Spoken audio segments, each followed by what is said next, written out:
All right. So we are continuing on this series of discussion on 4 keys to the bliss. How to reach to the state of bliss.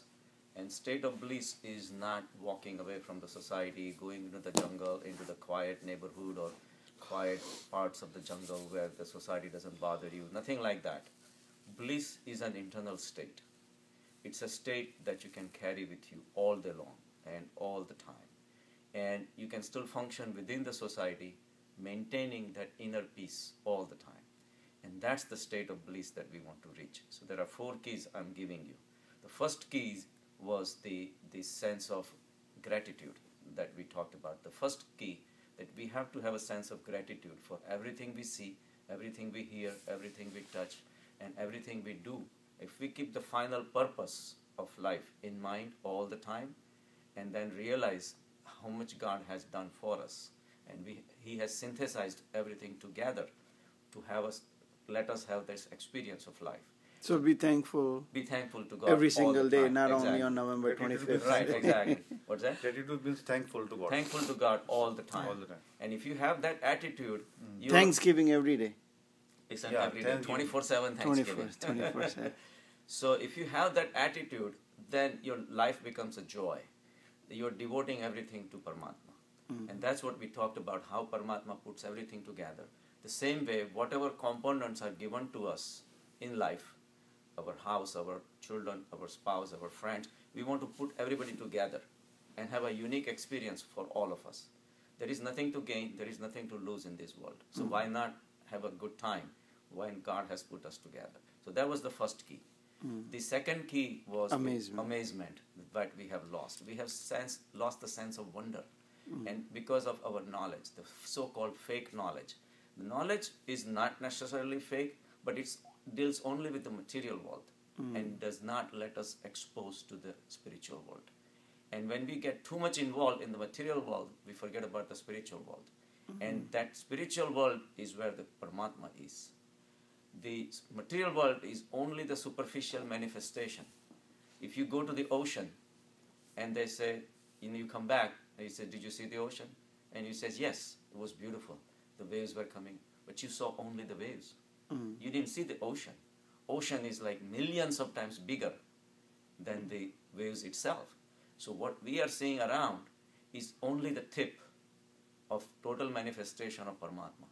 So when we see sansar, we are coming into this sansar, we're living in this sansar, and then walking away from this sansar without knowing what the ocean is. We are looking at just the waves. We are all waves. Our body manifestation, material manifestation is only the superficial manifestation of Paramatma. But without getting into the depth, you're going to be coming back and forth into this life all the time without getting to the depth of the knowledge. So the real knowledge is the knowledge of self. And the only way to reach that is going within yourself, because that ocean is hidden within us. And that ocean is the ultimate goal of life. So that's the second key, was the knowledge has buried us. Along with the knowledge has given a sense of identification. I know this, I know this, I know this. But nobody says that I don't know this. And when you come... Can you repeat the second thing in one sentence? What shall we do to become happy? We should not be overburdened with the knowledge.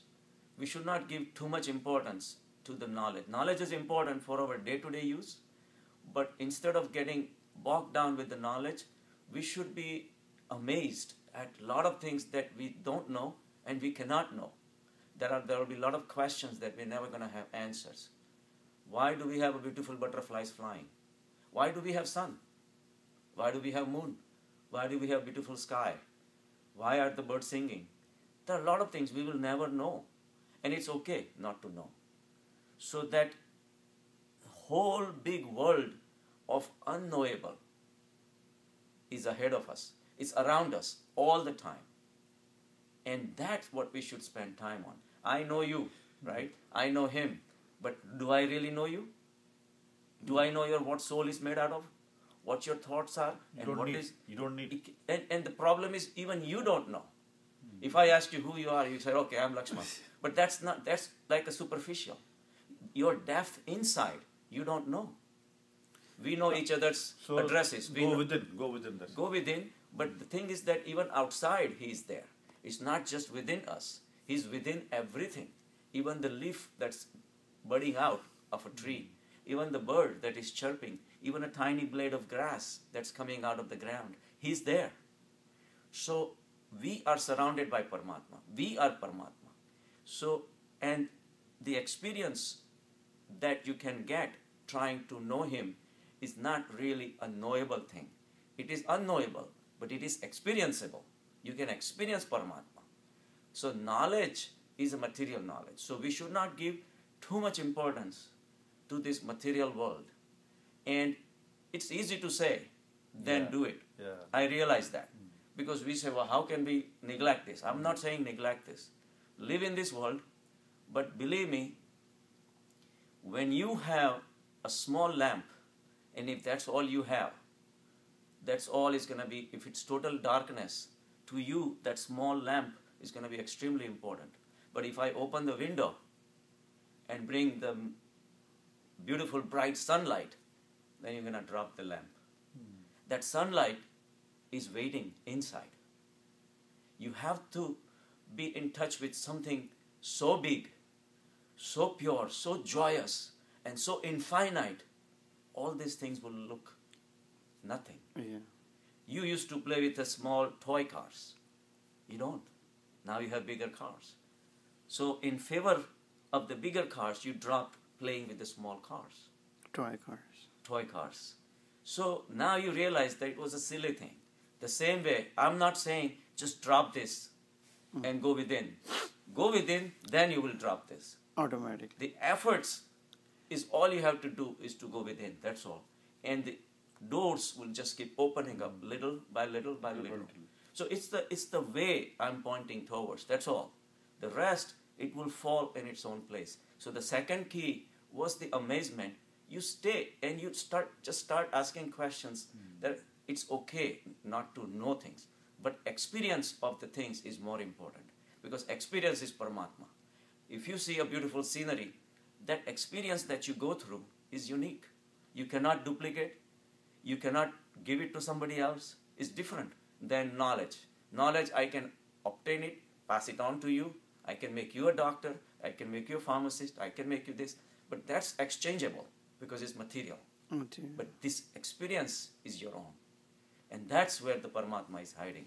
So the second key was important to point us in the direction of subduing your so-called knowledge, the importance of the knowledge, and have a sense of amazement of beautiful world.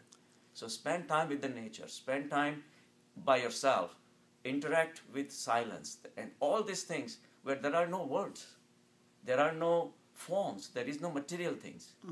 You are kind of lost in this beautiful silence, but silence gives you a lot. And you will not know until you are in silence. Experience, yeah. You yourself become silence.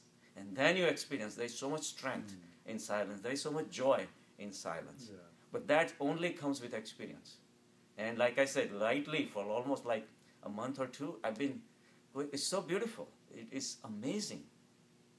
Our Guruji says, that was funny. Right. Every day sit in silence in 10 minutes. Yes, Every single day. exactly. Yeah. And on Sundays, make it an hour Yeah. or something like that. So the more you do, then you will start enjoying. Yeah. You will learn the art of silence. You will learn the language of silence. You will learn the beauty of silence. It is beautiful. And there are so many things. Along with silence comes the boundaries just break down. Right? You will come to realize that you can all of a sudden you're friends with everybody because you are silence. You have no way you can resist anything. When you are not in silence, you are in your thought process. Yeah. At the thought level, I have so many differences between you and me and him. I like this, I don't like this. But in silence, who is complaining? There is nothing complaining. All of a sudden your horizons widen. Everything is acceptable. Everybody is acceptable. Every situation is acceptable. Because who is there to resist? So all these beautiful experiences you can have if you have a sense of amazement. So the importance of knowledge has to be dropped down. So that was the second key. And then now we're moving on to the third key. Before we go on to the third key, I'm gonna give you a little story. This is a story of few drunken kids went to the bar, and by the evening is going, almost all of them were drunk. By midnight, they decided that they were gonna go on a boat, sail the boat into the ocean for nowhere and just have fun. So everybody got in the boat, and one guy was a little half sober, said, all right, you do the paddling, and let's go. So they left, and they kept on paddling 2 hours, 3 hours, 4 hours, and then finally the day started breaking up, and bright sunshine came out, and then half of the people were drowsy, and they started getting awake. And all of a sudden one guy says, where are we? Looks like we must be so far from the shore. Let's find out. So the guy got off the boat. All of a sudden he hit the water, which was expected, and then he started laughing like crazy. Everybody says, why? What are you doing? Why are you laughing? He says, come on, look around. You will be laughing too. So everybody got off, sprinkled some water, woke up, and everybody started laughing. They never left the shore. The boat was still tied to the shore. So they paddled all night for hours and hours and hours. They were drunk. They were confused. They were under the hypnotic effect of the alcohol. They did not know where they were going. They had no sense of directions. They had no sense of what they are doing. We all are drunk. We all are drunk. We all are drunk with the nectar, or I wouldn't say nectar, money, poison of materialism. Whether it's money, whether it's sex, whether it's alcohol, shame, fame, all these things are haunting us all the time. We are stuck in we are stuck in that. We're trying to walk away from shame. We're trying to walk towards the fame. We're trying to walk away from poverty. We're trying to go into the richness. Drop all one habit, bad habit, you pick up another bad habit. Exactly. It's just that it's unending thing. Yeah. And there is something wrong there. And we are not going anywhere. We are going around in circle like a bullock who is doing the chakki. He's creating the oil from the peanuts, and he just keeps doing it all day long. This is all he does. There was a bull that used to do that, because bulls are strong. They are trained to go around, walk in circle, how in the old days they used to extract the oil from sesame seeds or peanut oil and all that. The bull retired. Bill was getting old, so they let him alone, let him loose. He kept on going in circle. That's all he knows. That's all he knew. That's all he knew. So one day Rajneesh went into one of these villages and he says, what is that bull doing?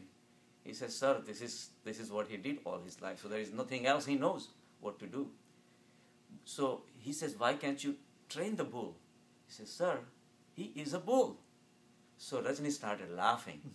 He says, why are you laughing? He says, because I am doing the same thing to people, and people still walking in circles. He says, people are no different than animals.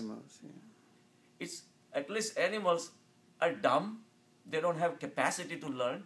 But the shame is the humans have capacity to learn. And we still don't learn. And they still don't like to walk in a straight line.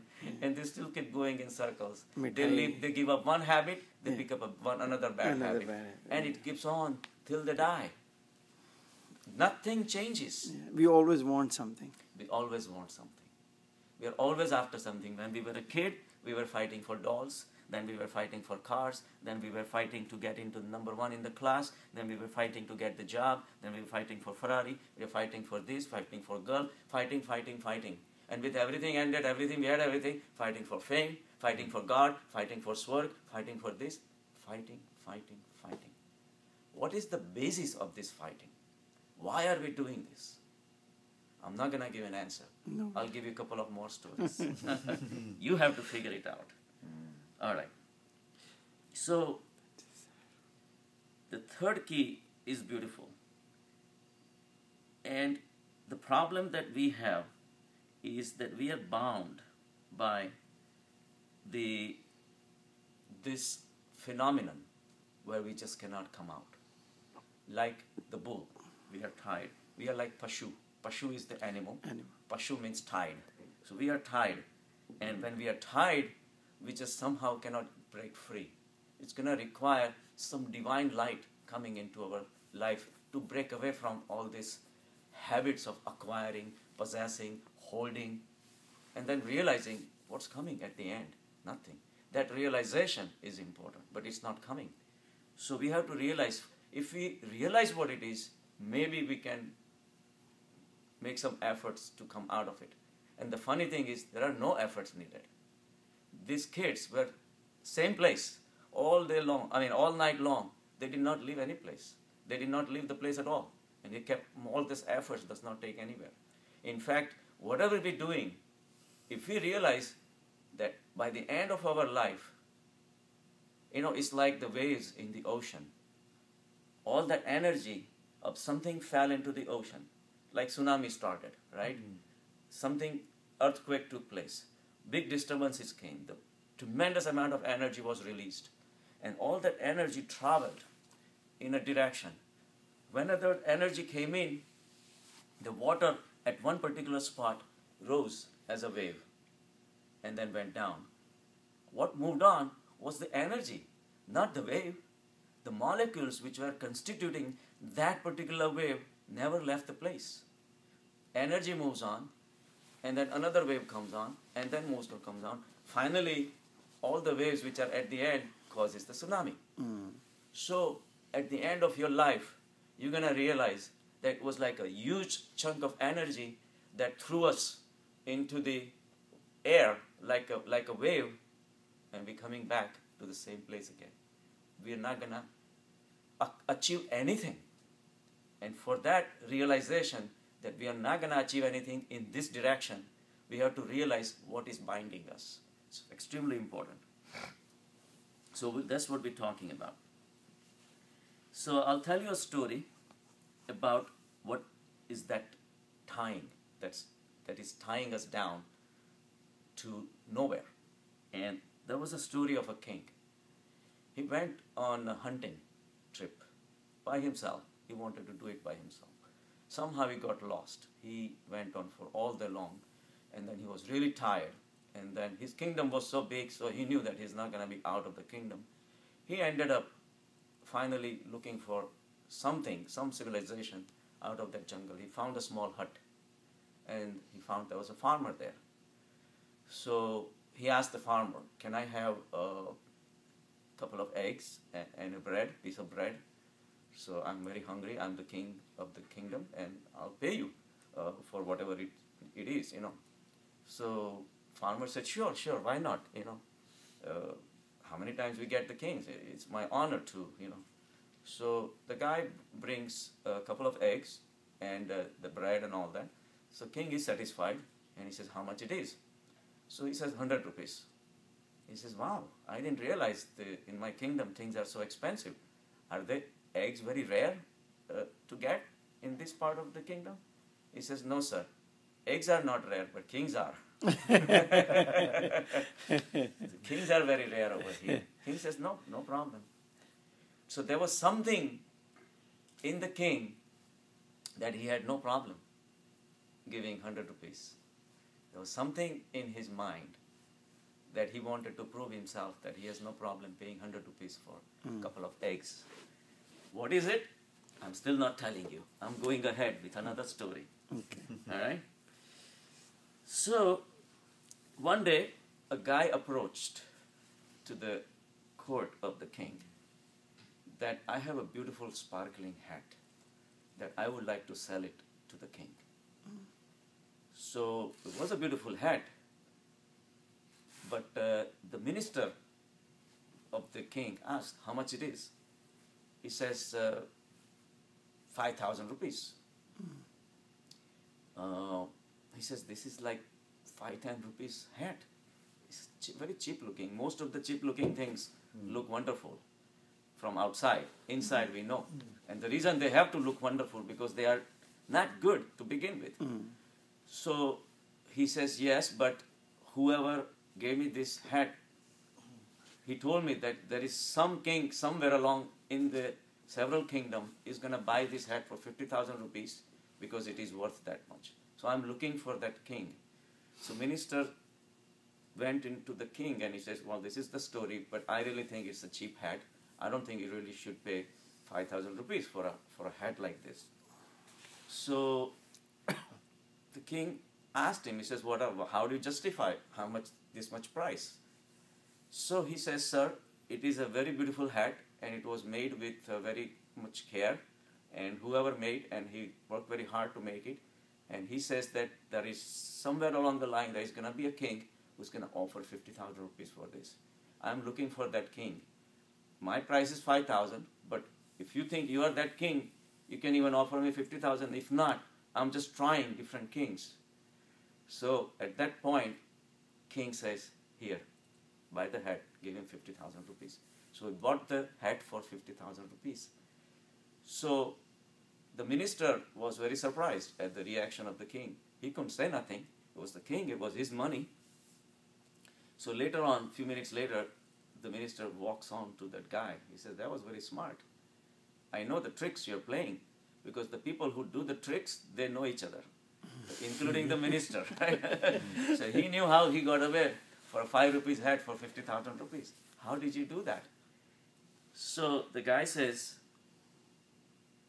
that you may know the price of the hats, but I know the price of the kings. Kings, yeah.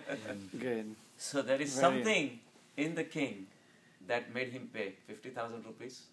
There was something in another king's head that made him pay 100 rupees for 2 eggs. What was that? What is it? Ego. Ego. Perfect. Ego makes us do these things, stupid things. Our ego makes us fly in the air. It gives us personalities. It makes us walk around as if we are Kings. We are the kings. And that human nature, once you know that, it becomes a big business. There was a actual experiment done on college kids. Right. They was auctioning a $20 bill. Okay. Everybody knows the value of $20. Right. It's $20. It's $20, right. That $20 got sold for $29. Is that right? Auctions, that's why Auction.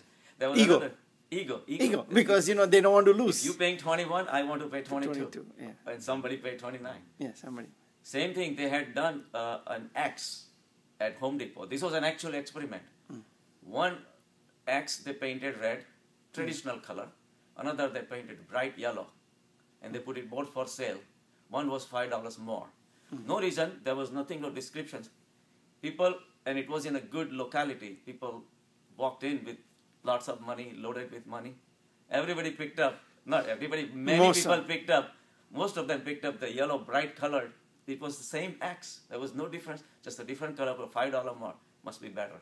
What axe has anything to do with the color? But that's what it was. So ego is our third key.